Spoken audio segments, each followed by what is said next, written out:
জি ছাত্রছাত্রীরা, আজকে আমি তোমাদেরকে এবির মাধ্যমে 5,000 যে টেস্ট পেপারের প্রশ্নগুলো দেওয়া ইতিহাসে 2025 সালে মাধ্যমিক পরীক্ষার জন্য পেজ নম্বর 145, সেখানে ইতিহাস যে প্রশ্নগুলো আছে বিভাগ ক, খ এবং গ এর মধ্যে, অর্থাৎ এমসিকিউ এবং টেস্টের প্রশ্ন, 1 নম্বর 2 নম্বর প্রশ্ন, সেগুলো আমরা আলোচনা করবো আজকে এবির মাধ্যমে। তোমরা ভিডিওটা শুরু থেকে শেষ অবধি অবশ্যই দেখবে এবং চ্যানেলে যদি নতুন হয়ে থাকে অবশ্যই তোমরা চ্যানেলটাকে সাবস্ক্রাইব করে রাখবে পরবর্তী পেজগুলো প্রশ্ন উত্তর পাওয়ার জন্য। এবং এর আগে যে পেজগুলো ছিল সেগুলোর প্রশ্ন উত্তর আমরা আলোচনা করে দিয়েছি, প্লেলিস্ট থেকে তোমরা পেয়ে যাবে সেগুলো। অবশ্যই সেই প্রশ্ন উত্তরগুলো দেখে নিও এবং এই প্রশ্নতে পিডিএফ তোমরা পরবর্তীতে আমাদের টেলিগ্রাম চ্যানেল থেকে পেয়ে যাবে। তোমরা চাইলে টেলিগ্রামে যুক্ত হয়ে যেতে পারো, সেখান থেকে পিডিএফগুলো পরবর্তীতে পেয়ে যাবে। তো এখানে প্রথম যে প্রশ্ন দেখা যাচ্ছে দেখো, একের দাগে বিভাগ কয়ের যে দাদা সাহেব ফালকে যুক্ত ছিলেন, এখানে অপশন ক অর্থাৎ চলচ্চিত্রের সঙ্গে। নেক্সট প্রশ্ন, নতুন সামাজিক ইতিহাসের বিষয়বস্তু হলো সাধারণ মানুষ। তারপরে আছে প্রাচ্যের অক্সফোর্ড বলা হতো, যে এটা হবে হিন্দু কলেজকে। নারী শিক্ষা ও নারী অধিকারের সঙ্গে নিচে দেওয়া কোন বিকল্পটি যুক্ত নয়, সেটা হবে ফিমেল জুভেনাইল সোসাইটি। ভারতের শিক্ষার চুঁইয়ে পড়ার নীতির প্রবর্তক হলেন টমাস ব্যাবিংটন মেকলে। নীল কমিশন গঠিত হয়েছিল 1865 খ্রিস্টাব্দে। বাংলা নানা সাহেব নামে পরিচিত ছিলেন রামরতন মল্লিক। এরপরে আছে 19 শতককে সভা সমিতির যুগ বলেছেন, এখানে তোমাদের হবে ডক্টর অনিল শীল। বন্দে মাতরম সঙ্গীতটি ভারতের জাতীয় সঙ্গীত হিসেবে গৃহীত হয় 1905 খ্রিস্টাব্দে। এরপরে প্রশ্ন, গগনেন্দ্রনাথ ঠাকুর ব্যঙ্গচিত্রকে হাতিয়ার হিসেবে ব্যবহার করেছিলেন ঔপনিবেশিক শাসনের সমালোচনার জন্য। এরপরে যেটা আছে দেখো, 1.11 দাগের প্রশ্ন, হিমালয়ের উচ্চতা প্রথম মেপেছিলেন সেটা হবে রাধানাথ শিকদার। বিশ্বভারতী বিশ্ববিদ্যালয়ের প্রথম উপাচার্য ছিলেন রবীন্দ্রনাথ ঠাকুর। এরপরে আছে নিজ খামারে ধান তোলো কোন আন্দোলনের সঙ্গে এই স্লোগানটি যুক্ত, এটা তেভাগ আন্দোলনের সঙ্গে যুক্ত। এরপরে প্রশ্ন, সর্বভারতীয় কিষাণ সভা প্রতিষ্ঠিত হয়েছিল, এটা হবে লখনৌতে। এরপরে একা আন্দোলন ঘটেছিল অসহযোগ আন্দোলন চলাকালে। 1905 খ্রিস্টাব্দে বাংলায় অরন্ধন দিবস পালনের ডাক দেন রামেন্দ্র সুন্দর ত্রিবেদী। পুনা চুক্তি স্বাক্ষরিত হয় 1932 খ্রিস্টাব্দে। অনুশীলন সমিতি কে প্রতিষ্ঠা করেন, সেটা হবে সতীশ চন্দ্র বসু। এরপরে আছে কাশ্মীর ভারতভুক্তির দলিল এ স্বাক্ষর করে 1947 খ্রিস্টাব্দে 26 অক্টোবর। স্বাধীন ভারতের প্রথম ভাষাভিত্তিক রাজ্যটি হলো অন্ধ্রপ্রদেশ, অপশন গ। তাহলে এই প্রশ্ন উত্তরগুলো আমরা হয়ে গেল। 20 টাইমস প্রশ্ন ছিল। এরপরে যে প্রশ্নগুলো আছে দেখো, বিভাগ খ, সেখানে যে 16টা প্রশ্ন উত্তর আমাদের করতে হবে। প্রথম প্রশ্ন আছে উপবিভাগ 2.1.1, ফোর্ট উইলিয়াম কলেজ প্রতিষ্ঠিত হয়েছিল কত খ্রিস্টাব্দে, সেটা লিখবে 1800 খ্রিস্টাব্দে। নেক্সট প্রশ্ন, সাম্প্রদায়িক বাঁটোয়ারা নীতি কে ঘোষণা করেন, সেটা লিখবে রামসে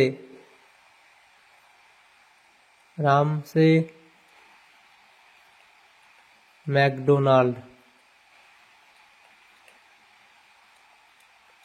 এরপরে দলিত শব্দের অর্থ কি, দলিত শব্দের অর্থ লিখবে সমাজের যারা নিম্নতম, যারা নিপীড়িত, যারা দরিদ্র।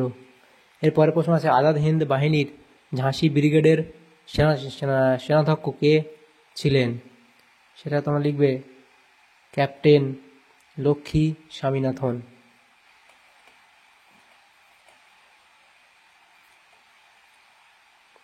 ক্যাপ্টেন লক্ষ্মী স্বামীনাথন। এরপরে যে প্রশ্নগুলো আছে,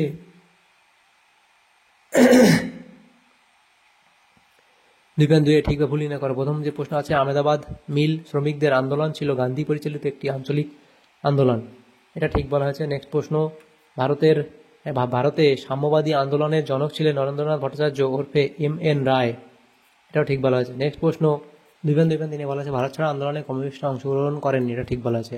নেক্সট প্রশ্ন, ISI বা ইন্ডিয়ান স্ট্যাটিস্টিক্যাল ইনস্টিটিউট এর প্রতিষ্ঠাতা হলেন প্রশান্ত চন্দ্র মহলানবী, এটাও ঠিক বলা হয়েছে। তাহলে পরে যে প্রশ্নগুলো আছে দেখো, এখানে স্তম্ভ মেলাতে দেওয়া হয়েছে, সেখানে আমাদের বলা হয়েছে এখানে কয়স্তম্ভের সঙ্গে কয়স্তম্ভ মেলা। প্রথম আছে প্রতাপাদিত্য চরিত্র, সেটা হবে রাম বসু। তারপর আছে দেখো কলকাতা বিশ্ববিদ্যালয়, সেটা হবে 1857 খ্রিস্টাব্দ। তারপর আছে গদর পার্টি, সেটা এখানে তোমাদের হবে লালা হরদয়াল। তারপর দেখো 2.3.4 স্বামী বিবেকানন্দ, সেটা তোমাদের এখানে মিলবে, এখানে কিষাণ সভা। তাহলে এভাবে তোমরা এগুলো মিলিয়ে নেবে বাম দিক কয় স্তম্ভ কয় স্তম্ভ। এরপরে যে প্রশ্নগুলো আছে দেখো এখানে 2.4 দাগের প্রশ্ন ছিল, সেখানে ম্যাপ পয়েন্ট ছিল, সেগুলো আমরা করবো না। আমরা চলে আসবো পরবর্তী উপবিভাগ 2.5, সেখানে নিচের বিবৃতিগুলির সঠিক ব্যাখ্যাটি নির্বাচন করো। প্রথম বিবৃতি বলা হয়েছে ইংরেজ কোম্পানি এদেশে ফোর্ট উইলিয়াম কলেজ স্থাপন করেছিল।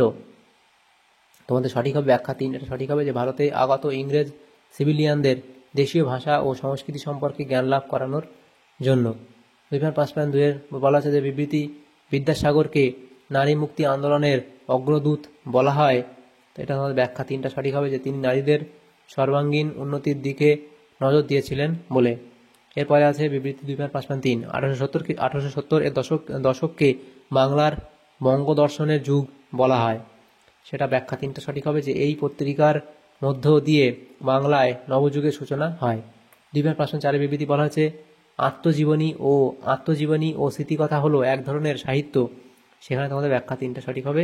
আর এখানে আচ্ছা এটা তোমাদের ব্যাখ্যা 3টা নয়, ব্যাখ্যা এখানে তোমাদের 2টা সঠিক হবে। সেটা এখানে বলা হয়েছে যেখানে লেখক তার জীবনের নানা ঘটনার বিবরণ গ্রন্থের মাধ্যমে তুলে ধরেন। তাহলে এটা হলো। এরপরের যে প্রশ্নটা আছে দেখো বিভাগ গ, সেখানে আমাদের যে প্রশ্নগুলো দেওয়া আছে প্রত্যেকটা প্রশ্ন 2 নম্বর করে, 11টা প্রশ্ন আছে, 22 নম্বর বিভাজন করা আছে। এগুলো নেক্সট পেজে আমরা আলোচনা করবো। তো এর পিডিএফ তোমরা পরবর্তীতে পেয়ে যাবে টেলিগ্রাম চ্যানেল থেকে। তো প্রথম প্রশ্ন এখানে দেখো যে প্রশ্ন এখানে দেখা আছে নিম্নবর্গীয় ইতিহাস চর্চা বলতে কি বোঝো, তো তার সংজ্ঞা বৈশিষ্ট্য ইত্যাদি লিখবে, উদাহরণ দেবে। এরপর ইতিহাসের তথ্য সংগ্রহের ক্ষেত্রে ইন্টারনেটের ব্যবহারের অসুবিধাগুলো লিখবে। এরপরে মেকলে মিনিট কি, সংজ্ঞা, মূল বিষয় ইত্যাদি পয়েন্টগুলো করে দেবে মেকলে মিনিট সম্পর্কে। তারপরে আছে দেখো হান্টার কমিশনের 2টি সুপারিশ লেখো, এই 3টে সুপারিশ লেখা আছে লিখে দেবে। এরপরে আছে দিকু কাদের বলা হয়, তার সংজ্ঞা লিখবে, বৈশিষ্ট্য উদাহরণ দেবে। বাংলার ওয়ার্ড টাইলার কাদের বলা হয় অবধি লিখবে। ইলবার্ট বিল কি, ইলবার্ট বিল সম্পর্কে লিখবে, পরিণতি, গুরুত্ব এবং প্রতিরোধ ইত্যাদি পয়েন্টগুলো করবে। এরপরে আছে প্রশ্ন দেশীয় সংবাদপত্র আইন কি, সেটা লিখবে, প্রভাব লিখবে, সংজ্ঞা, মূল উদ্দেশ্য কী ছিল, বসুবিজ্ঞান মন্দির প্রতিষ্ঠার উদ্দেশ্য কী ছিল, তার উদ্দেশ্য এই বিজ্ঞান গবেষণা, বিজ্ঞান স্বাধীন চিন্তাধারা, ভারতীয় সংস্কৃতি ও বিজ্ঞান সংযোগ। মাদারিবাসী কে ছিলেন, তার পরিচয় এবং তার যে সম্পর্কে এই অবধি লেখা আছে লিখে দেবে মাদারিবাসী সম্পর্কে। এরপরে প্রশ্ন 3.11 দলিত কাদের বলা হয় এই অবধি লিখবে। দীপালি সংঘ কেন প্রতিষ্ঠিত হয়েছিল সেটা তোমরা এই অবধি লিখে দেবে। নেক্সট প্রশ্ন চৌরি চৌরার ঘটনাটি কি, এই অবধি লিখবে। এরপরে আছে তারকনাথ পালিত স্মরণীয় কেন, তার অবদান কেন পরিচিত ইত্যাদি পয়েন্টগুলো করবে। অপারেশন পোলো কি সেটা তোমরা পরিণতি, গুরুত্ব, প্রেক্ষাপট এগুলো লিখবে। এবং এরপরে দেখো রাজাকার বাহিনী কি, রাজাকার বাহিনী অর্থাৎ তারা কেমন বাহিনী ছিল, যেমন সেগুলো সম্পর্কে এখানে উদ্দেশ্য, সংজ্ঞা এবং অপরাধ, তাদের কী পরিণতি হচ্ছিল সেগুলো দেওয়া আছে, লিখে দেবে এই প্রশ্ন, তাহলে তোমাদের হয়ে যাবে। তাহলে দেখো এখানে আমাদের 145 নম্বর পেজে ইতিহাস যে প্রশ্নগুলো ছিল বিভাগ ক, খ এবং গ এর মধ্যে এমসিকিউ প্রশ্ন, সেগুলো আলোচনা করলাম আজকে তোমাদের এই ভিডিওর মাধ্যমে। তোমাদের যদি সামান্য উপকার এসে থাকে ভিডিওটা অবশ্যই এটা লাইক করবে আর বেশি বেশি করে বন্ধুদের সাথে শেয়ার করবে, এবং পরবর্তী যে পেজগুলো আছে সেগুলোর প্রশ্নোত্তর পাওয়ার জন্য অবশ্যই তোমরা আমাদের চ্যানেলটাকে সাবস্ক্রাইব করে রাখবে। Thanks for watching.